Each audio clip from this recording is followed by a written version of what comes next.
Hello बच्चों, मैं संजय कुमार निमेश आप लोगों को 10th में रासायन विज्ञान अर्थात केमिस्ट्री पढ़ाऊंगा और चैप्टर का नाम है रासायनिक अभिक्रियाएं एवं समीकरण।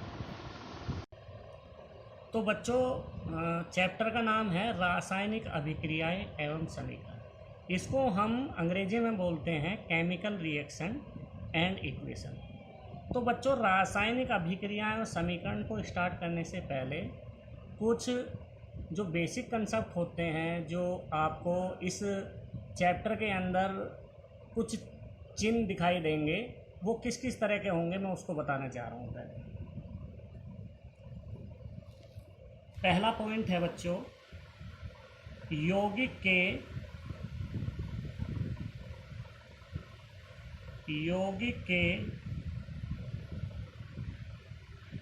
जलीय विलयन को एक्वस AQ से प्रदर्शित करेंगे, AQ से प्रदर्शित करते हैं।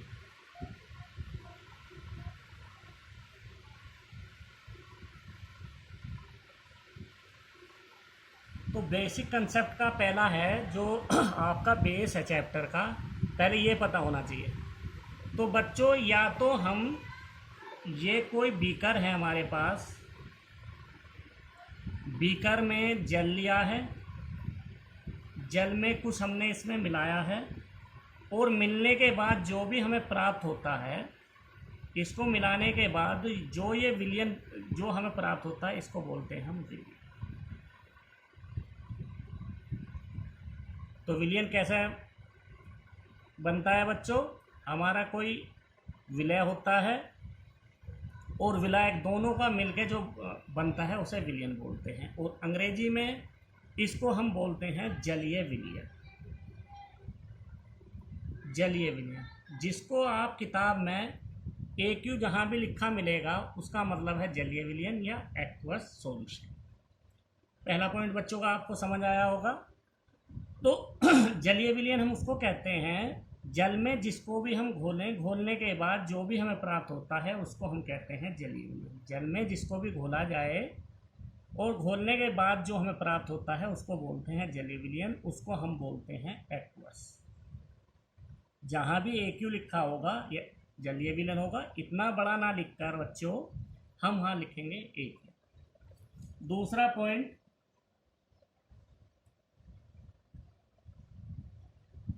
अवक्षेप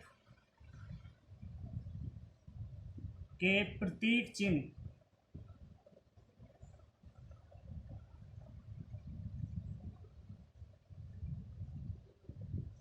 ऊपर से नीचे जो तीर लगता है प्रदर्शित करते हैं,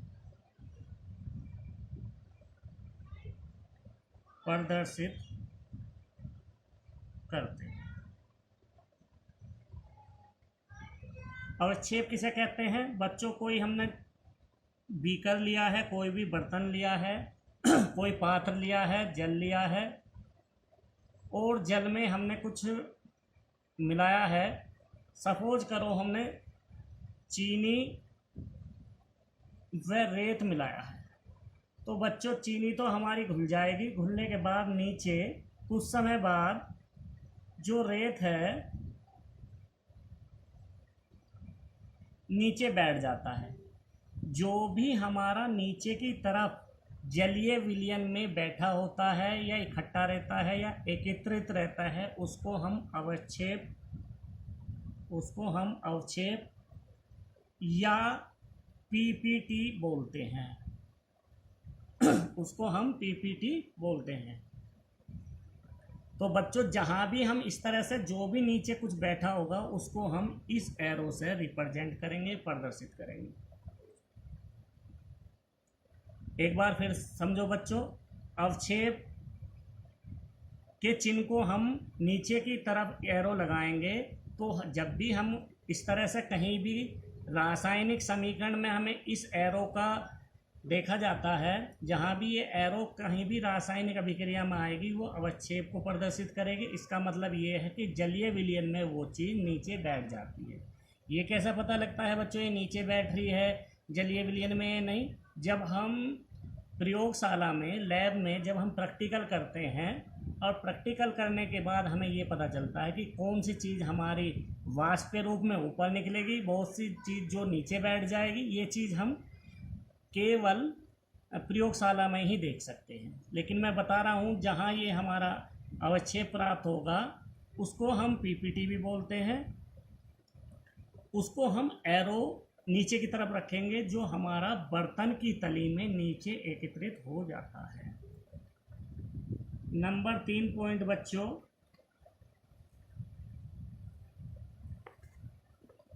मुक्त गैस के प्रतीक चिन्ह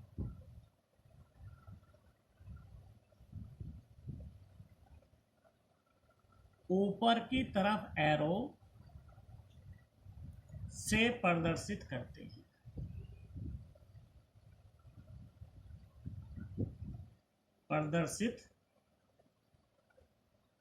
हैं। कोई बच्चों हमारे पास पात्र है, पात्र में जल है, हमने इसको हीट किया है, गरम किया है, और गरम करने के बाद जो भी वाष्प के रूप में ऊपर कोई भी गैस निकलती है उसको हम मुक्त गैस या इस एरो के द्वारा, इस तीर के द्वारा प्रदर्शित करते हैं। जो भी कोई रासायनिक अभिक्रिया में या रासायनिक समीकरण में इस एरो को देखेंगे ऊपर की तरफ, इसका मतलब है कि उसमें गैस हमारी बाहर निकल रही है, वो गैस है। और जो हम बच्चों नीचे की तरफ एरो प्रदर्शित करेंगे वो अवक्षेप है, उसको हम नीचे की तरफ प्रदर्शित करेंगे। समझ रहे हो बच्चों? अब मैं एक एग्जाम्पल देता हूँ आपको बच्चों, एक एग्जाम्पल देता हूँ। तो बच्चों एग्जाम्पल पहला है, अर्थात उदाहरण फर्स्ट। हमने नाइट्रोजन, N होता है नाइट्रोजन,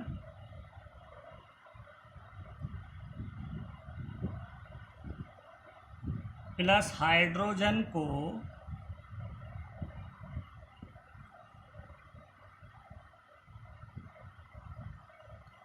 बच्चों हम नाइट्रोजन हाइड्रोजन को आपस में अभिक्रिया कराते हैं तो हमें एक गैस प्राप्त होती है जिसका नाम होता है अमोनिया, NH3 अमोनिया। तो बच्चों अब हम इसको जो दिखाएंगे इस एरो के द्वारा रिप्रेजेंट करेंगे कि ये गैस हमारी बन रही है या निकल रही है। जो भी गैस होगी हम उस गैस को इस एरो के द्वारा रिप्रेजेंट करेंगे। तो हमारे जो है जहाँ भी इस एरो को रिप्रेजेंट करेंगे गैस के रूप में करेंगे। तो अब जब भी आप लोग देखेंगे कोई भी रासायनिक अभिक्रिया या कोई भी रासायनिक समीकरण, आप अपनी किताब में भी देखेंगे जहाँ भी ये एरो, ये तीर आपको दिखाई देगा तो वो गैस को रिप्रेजेंट अर्थात प्रदर्शित करता है। इसी प्रकार दूसरा उदाहरण जो है, उदाहरण मैंने 2 लिया है।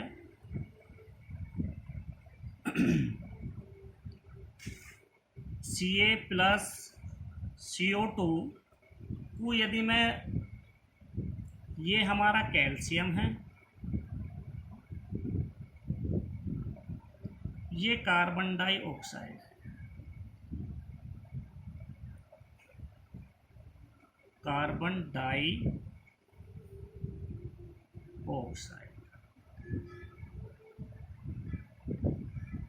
इसको जब हम यूज करते हैं तो बनता है कैल्शियम कार्बोनेट। कैल्शियम कार्बोनेट, इसका नाम है बच्चों कैल्शियम कार्बोनेट, जिसको हम देखते हैं कैल्शियम कार्बोनेट को ही हम चोक बोलते हैं। और कैल्शियम कार्बोनेट जो चोक जिससे हम बोर्ड पर लिखते हैं बच्चों, उसका सूत्र होता है CaCO3। तो हमारा जब भी कैल्शियम कार्बोनेट या चोक को पानी में घोलते हैं तो घुलती नहीं है बच्चों, पानी के नीचे एकत्रित हो जाएगी बर्तन के तली में। तो उसको हम इस तरह से रिप्रेजेंट करें। समझ रहे हो बच्चों? तो जहाँ भी हम इस चीज़ को देखेंगे कि कोई भी अवक्षेप है, जहाँ अवक्षेप है तो हम इसके द्वारा प्रदर्शित करेंगे। इसका मतलब ये है कि बच्चों वो घुलनशील नहीं है और वो नीचे बैठ जाता है। और हमारा जो भी गैस है वो गैस को हम इस एरो से रिप्रेजेंट करेंगे। समझ रहे हो बच्चों? तो ये छोटी छोटी बातें थी जो आपको एक चीज़ और बता देता हूँ बच्चों कि जहाँ भी S लिखा होगा वो ठोस के लिए होगा, अर्थात सॉलिड। जहाँ इनके साथ आपको देखेंगे तो S लिखा होगा। जहाँ G लिखा होगा बच्चों जिसके साथ, वो गैस होगा। तो इसके साथ लिखा होगा बच्चों G। समझ रहे हो बच्चों? और जो लिक्विड होगा अर्थात द्रव होगा उसको हम लिखेंगे L से। जैसे हमने हाइड्रोजन गैस होती है बच्चों, इसके साथ G लिखेंगे। ऑक्सीजन होती है बच्चों, वो भी गैस होती है, उसको भी G लिखेंगे। हमेशा जब भी हाइड्रोजन और ऑक्सीजन, ये बच्चों ऑक्सीजन है, ये हाइड्रोजन है। हाइड्रोजन और ऑक्सीजन गैस संयुक्त होकर मिलकर आपस में जल बनाते हैं बच्चों, H2O। तो जब जल बनाते हैं, जल हमारा लिक्विड है, द्रव है, तो उसको हम ब्रैकेट में L लिखते हैं। तो आपको पूरे चैप्टर के अंदर ये 3 टर्म यूज होंगे। ठोस को हम S लिखा हुआ देखेंगे आपको, जिसको हम अंग्रेजी में सॉलिड बोलते हैं। ये गैस को गैस ही बोलते हैं और द्रव को लिक्विड बोलते हैं अंग्रेजी में। तो SgL जब किसी के साथ लिखा हुआ है तो बच्चों जहाँ S है वो हमेशा ठोस है, वो जहाँ G लिखा है बच्चों गैस है, और जहाँ द्रव है वो L है, अर्थात लिक्विड, गैस, सॉलिड।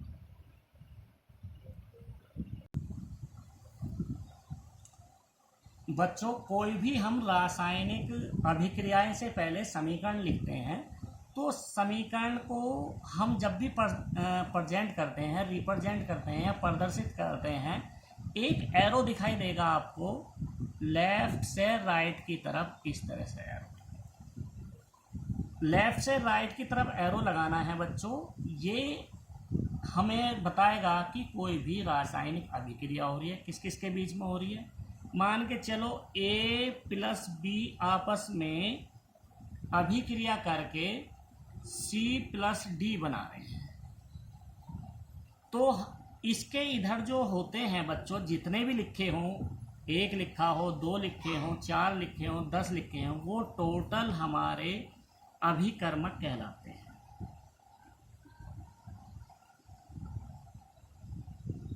वो बच्चों अभिकर्मक कहलाते हैं, जिसको अंग्रेजी में रिएक्टेंट कहते हैं। तो मैं बच्चों जब भी मैं आपको पढ़ाऊंगा केमिस्ट्री में तो हमेशा इस शब्द का यूज करूंगा ज़्यादातर, रिएक्टेंट। और जो एरो के राइट हैंड साइड में होगा लिखा हुआ इस एरो के, उसको बोलते हैं उत्पाद, जिसको अंग्रेजी में हम बोलते हैं प्रोडक्ट। प्रोडक्ट किसे कहते हैं, अभिकर्मक क्या है, मैं इसकी बात करता हूँ। जब भी हम बच्चों कोई भी चीज़ बनाते हैं लैब में या बड़ी बड़ी फैक्ट्रियों में या औद्योगिक प्रक्रम के द्वारा, तो सपोज करो हमें चिप्स बनाने हैं, तो चिप्स में हमें क्या क्या चीज़ चाहिए? आलू कटे हुए होने चाहिए आपके साथ चिप्स के रूप में, उसमें मसाला होना चाहिए। मिलने के बाद जब हमें बिल्कुल सूखने के बाद जो प्राप्त होता है उसे उत्पाद कहते हैं, प्रोडक्ट कहते हैं। जो अधिक मात्रा में फैक्ट्रियों में बनाया जाता है उसको हमेशा उत्पाद कहते हैं। जैसे बच्चों मान के चलो चिप्स है, तो एक दुकान के लिए तो बनाए नहीं जाएंगे बच्चों, तो पूरे उत्तर प्रदेश या पूरे देश के लिए बनाएंगे। जिस फैक्ट्री से भी आ रहा है वो उसको हम बोलते हैं प्रोडक्ट या उत्पाद। अर्थात जो भी हमारे शुरुआत में जो भी प्रोसेसिंग होगी, जो भी अभिक्रिया होगी, होने के बाद जो भी नया बनेगा वो हमेशा उत्पाद कहलाता है, अर्थात प्रोडक्ट कहलाता है। तो इस तरह से बच्चों मैंने आपको बेसिक चीज़ें समझाई हैं। रासायनिक अभिक्रिया क्या होती हैं, वे कितने प्रकार की होती हैं, समीकरण कैसे संतुलित करते हैं, ये हम नेक्स्ट वीडियो में स्टार्ट करेंगे। यदि बच्चों कुछ नहीं समझ में आए आपको, तो मुझे आपको जो भी प्रॉब्लम हो कमेंट बॉक्स में लिखें, उसको मैं फिर दोबारा समझाऊंगा जो भी प्रॉब्लम होगी। ठीक है बच्चों, केयरफुल्ली। तो बच्चों आज आपको जो भी पढ़ाया है वो बेसिक कंसेप्ट है। बेसिक मतलब जो आधारभूत होता है, जिसके आधार पर हमारा चैप्टर स्टार्ट है। जो हमें समझाना था वो आपको समझाया, आपको अच्छी तरह समझ भी आया होगा बच्चों। जो भी प्रॉब्लम है आप लोगों की वो मुझे कमेंट बॉक्स में या मेरे पर्सनल व्हाट्सएप पर भी सेंड कर सकते हैं। ठीक है बच्चों, नमस्कार सभी लोगों के लिए। सब कोरोना में घर पर स्वस्थ रहें और सोशल डिस्टेंसिंग का पालन करते हुए इनको अपनी बुक्स में नोट्स करना। जो भी कॉपी बनाओगे आप, एक केमिस्ट्री का रजिस्टर अलग से बनाओ नया, और उसमें जो भी मैं करा रहा हूँ वो डेली लिखो, और हर मंथ के लास्ट में टेस्ट होगा आप लोगों का। ठीक है बच्चों, ओके बच्चों।